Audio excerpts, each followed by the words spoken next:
مولانا مسعود اظہر پاکستان کے اندر موجود ہے نہ کہ افغانستان کے اندر. مولانا مسعود اظہر طالبان کی حکومت کی طرف سے وضاحت آیا ہے اور مسعود اظہر کو لے کر طالبان حکومت کی طرف سے صاف کر دیا گیا ہے کہ انہوں نے وہاں پر افغانستان میں موجودگی سے انکار کیا ہے. اور صرف انکار ہی نہیں کیا بلکہ ساتھ میں جو انہوں نے ایک بات یہ کہی ہے کہ افغانستان میں نہیں ہیں، وہ پاکستان میں ہی ہیں. اس سے یہ پتہ چلتا ہے کہ معاملہ کچھ ٹکراؤ والا ہے. ہیلے بہانے اب نہیں چلیں گے.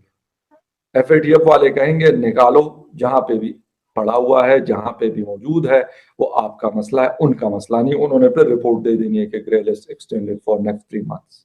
Commander 909 counter intelligence Azad Jammu Kashmir جس کو کہتے ہیں وہاں پہ، اور انہوں نے ان کو پہلے رکھا ہیڈ کوارٹر 88 بریگیڈ میں، اور پھر بعد میں ان کو 102 بریگیڈ ٹرانسفر کیا گیا 11 کور کے پشاور میں. ہم بھی مسلمان، وہ بھی مسلمان، ہمارے ساتھ وہ تعلقات کیوں نہیں بہتر کر رہے ایز کمپیئر ٹو اگر بات کی جائے انڈیا کی؟ ہم انہیں کہتے ہیں کہ وہ نان مسلم کنٹری ہے، تو ان کے ساتھ تعلقات کیوں بہتر؟ یہ تمام معاملات ایک اور لیول پہ جا کے ایف اے ٹی ایف کے ساتھ بھی جڑتے ہیں، کیونکہ وہاں پر ہمیں یہ تمام conditions F A T F میں کہا گیا ہے کہ یہ کمپلیٹ کرنی ہے. اور ویسے بھی دیکھیں بہت زیادہ اس سے پہلے ہم نے جو ہے وہ ساری یہ چیزیں ہوتی رہیں.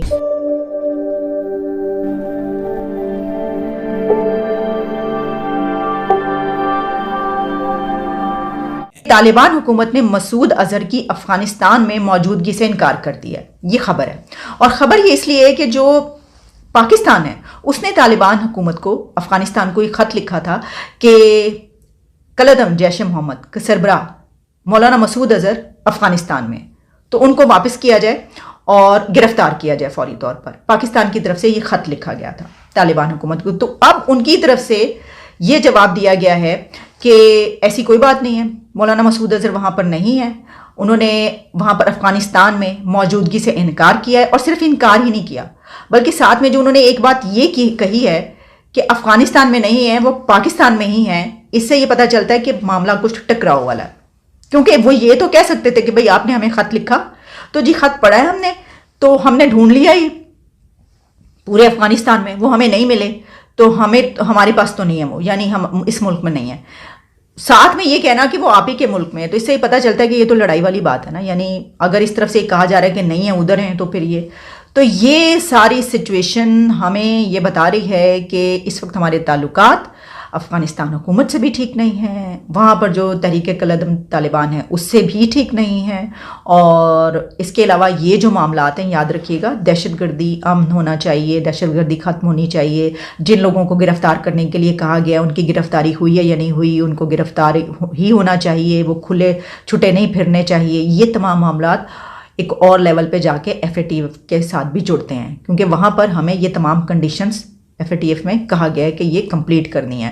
اور ویسے بھی دیکھیں بہت زیادہ اس سے پہلے ہم نے جو ہے وہ ساری یہ چیزیں ہوتی رہیں، بے وقوفیاں، ناکامیاں، کوتاہیاں، چلاکیاں، یہ سب کچھ چلتا رہا. ٹھیک ہے، اب نہیں چلے گا. تو ایک طرف وہ معاملہ اور دوسری طرف یہ معاملہ. ایک تو یہ بتائیے گا کہ مولانا مسعود اظہر کے حوالے سے، آپ کیونکہ کشمیر سے ہے تو آپ نے چیزیں دیکھی ہوئی ہیں بہت عرصے سے، اب بھی دیکھتے ہیں، کیا کہیں گے کہاں یہ آدمی، یہ واقعی افغانستان میں کہ کہیں اور ہے؟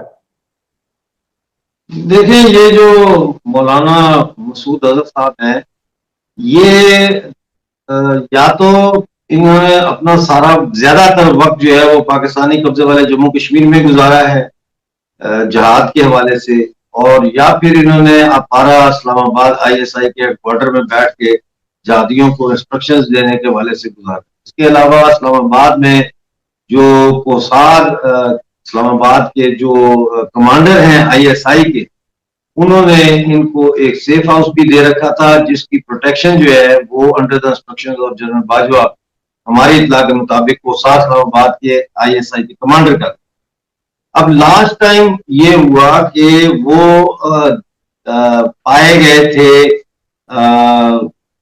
جو ہے وہ commander 909 counter intelligence Azad Jammu Kashmir جس کو کہتے ہیں وہاں پہ، اور انہوں نے ان کو پہلے رکھا ہیڈ کوارٹر 88 بریگیڈ میں، اور پھر بعد میں ان کو 102 بریگیڈ ٹرانسفر کیا گیا 11 کور کے پشاور میں.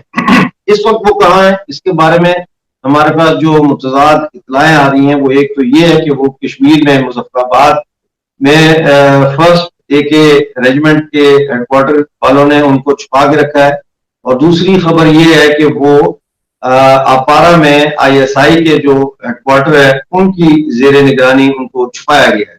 جہاں تک افغانستان میں مسعود اظہر صاحب کے ہونے کا تعلق ہے، میں نہیں سمجھتا کہ وہ افغانستان میں ہیں۔ ہم یہ کہہ دیں، لیٹ سپوز آپ جو بتا رہے ہیں کہ جی اس طرح، لیکن اس وقت سر ایک چیز جو بڑی یہ میرے خیال میں فوج کو بھی پتا ہے، اور جو بھی ادارے یہ سارا کچھ کنٹرول کیا کرتے تھے، یہ ان کو بڑی کلیئر ہے یہ بات کہ اب مطلب چیزیں شاید اب پانی سر سے اوپر جا چکا ہے، ٹھیک ہے، اب سانس لینے کا جو سسٹم ہے وہ رک چکا ہے۔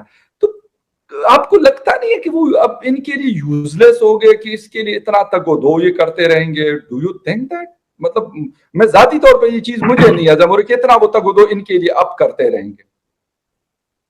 دیکھیں، مسعود اظہر صاحب جو ہے یہ ڈائریکٹ پیداوار ہے ISI کے ملٹری آپریشن ڈپارٹمنٹ کی اور GHQ کے ملٹری آپریشن ڈپارٹمنٹ کی، اور ان کی جو تنظیم ہے وہ بڑی ایکٹیو رہی ہے کشمیر میں۔ آپ کو پتا ہے پلوامہ اٹیک میں بھی ان کا نام آتا رہا ہے، اس کے علاوہ انڈیا میں بھی۔ یہ اصل میں پاکستان آرمی کی اس پالیسی کا حصہ ہے جس کے تحت انہوں نے کہا تھا کہ وی ول بلیڈ انڈیا ود 1000 cuts۔ اب مسعود اظہر کو آپ کے سوال کا جو اشارہ ہے وہ یہ ہے کہ کیا مسعود اظہر پاکستان کے لیے لائبلٹی تو نہیں بن گیا؟ میں نہیں سمجھتا کہ مسعود اظہر پاکستان کے لیے لائبلٹی ہے۔ دیکھیں، وہ ایک ایسٹ تھا اور وہ ایک ایسٹ رہے گا۔ کسی وقت ہم اپنی ضرورت کی چیزوں کو سٹور میں بھی رکھ دیتے ہیں نا، جب اگر کچن میں ضرورت نہ ہو تو ہم اس کو سٹور میں رکھ دیتے ہیں، پھینکتے نہیں ہیں، کیونکہ کسی وقت بھی اس کا دوبارہ استعمال کیا جا سکتا ہے۔